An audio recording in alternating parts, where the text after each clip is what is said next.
So if you didn't know, Vince Vintage uploaded a video where he exposes Tyler Oliveira. And in the video, he pretty much claims that Tyler's videos are full of lies. Well, Tyler responded with rent-free. But then he uploaded a video where he addresses the allegations. First, Vince said, "Why did you hide the fact that you shopped at a bad memorabilia store that sells N repellent and passed it off as an antique store?" Well, Tyler responded with, "This is a Civil War antique store that sells all sorts of artifacts and memorabilia from the Civil War time period. This is one of the silliest points ever. Vince knows there are many objects for sale in the store just by looking at the footage in my video. I mean, hell, he bought so much stuff from this place that he needed a bag to take out everything he bought. I maybe spent 10 minutes in the store, talked to this lady, got an interview for the video, bought some rocks for the bit, and left." Then Vince said, "Why did you hide the fact that you gave the most men of America a welcome gift he bought from that memorabilia store that sells the N-word repellent?" Well, Tyler responded with, "First of all, I didn't hide anything. I even posted a photo of him and I on Instagram with a caption titled, 'I gifted him automatic assault rocks from Kennesaw,' which is a callback to this video by Pootie." Me or this white rock right here? Be honest, don't lie to me. The rock? They're just rocks. They're fucking rocks." Then Bill said, "Why did you use a PS5 as bait to get someone to break into the car?" Well, Tyler responded with, 1, that's a TV, not a PS5. 2, to see if someone would break in and take it. Fun fact, because I hate thieves, we emptied the boxes and put towels in them. Then Vince said, "Why did you hide the fact that you brought a known fraudster, Darren Stallcup, as his Oakland complex expert?" Well, Tyler responded with, This guy isn't a journalist. He's actually a used car salesman who pulled a $7,000 GoFundMe scam a couple months earlier. So Vince basically clowns Darren for getting a 9-to-5 as a car salesman. So Darren told me that he's been doing citizen journalism since 2015. My Oakland video with Darren went live August 14th, and then over a month later, Darren got a job as a car salesman. He was excited to get a new job and a reliable paycheck. Seems pretty understandable and commendable, right? I asked Darren himself why he moved on and got a job, and he said, "Mentally, I'm not the same. I think about all the faces, the stories, the losses.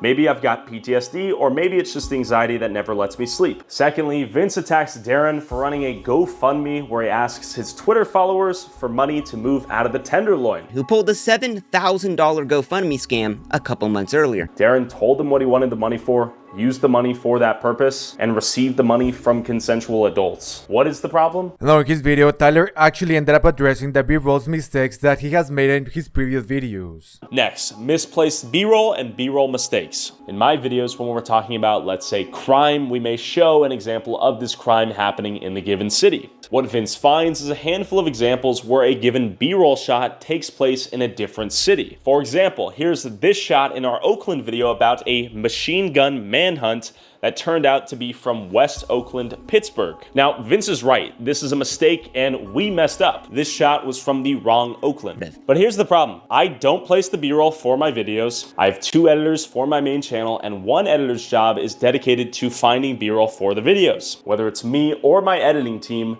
ultimately, it's my channel with my name and it's my responsibility. I agree with Vince. These are lazy, dumb mistakes that never should have made it to the final cut. So at least he took some accountability.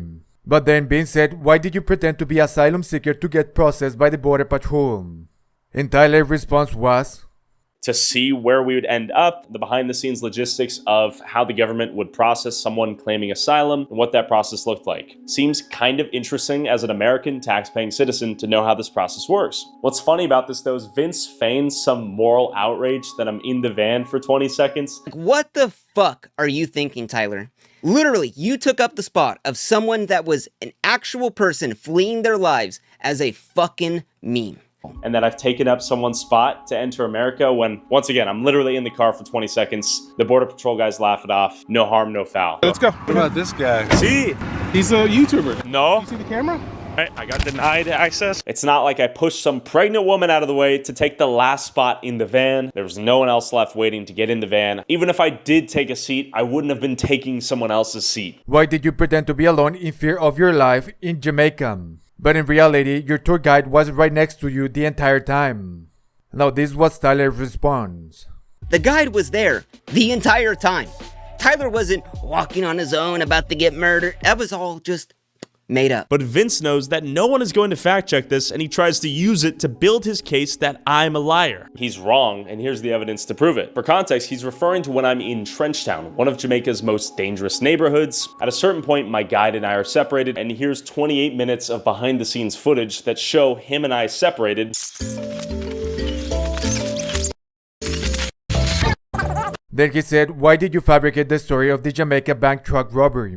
And Tyler responded with, Vince is referring to this beryllium truck I pointed out for 1 second in my Jamaica video. Bullet holes on that thing. When we saw a beryllium truck, that's the equivalent of one of the trucks in the US that carries the cash. The beryllium trucks are these big black armored trucks that are often used in Jamaica to transport cash. My guide, Jamaica Walk By, was the one who actually told me about these trucks because there was a large problem with people shooting at these trucks and robbing the cash from inside of them. Then Ben said, "Why did you fabricate the story of a Christian seafood restaurant selling sex for $15 and being a brothel?"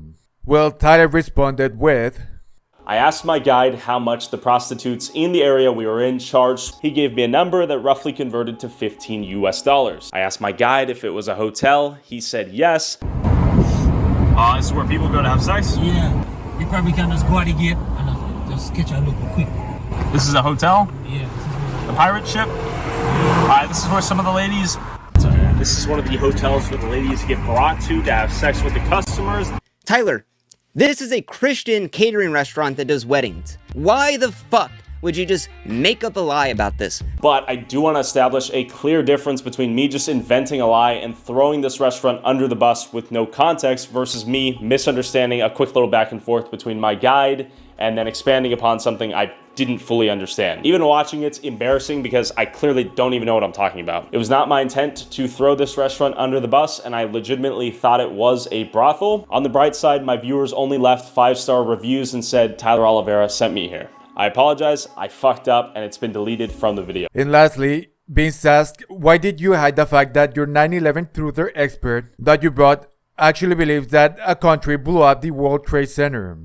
Well, Tyler responded with, I never hid that. I never even knew that before Vince's video. With that being said, I want to use Vince's point here to address a more important point and theme he presents throughout his entire video, which is that if I platform or give a voice to someone in my video, I am endorsing it, co-signing it, or treating it as a matter of fact. I chose to respond to Vince's video for a few reasons. 1, how factually incorrect it is. 2, how unoriginal the claims are. 3, how emotionally driven these commentators become in their ambition to destroy me. And I've chosen to respond to this because I've witnessed in real time talking head streamers who take videos like Vince's, nod their head while they eat cereal, agree with everything, and move on to the next video, cementing false claims as fact. Well, what do you think about it, guys? Let me know in the comments down below.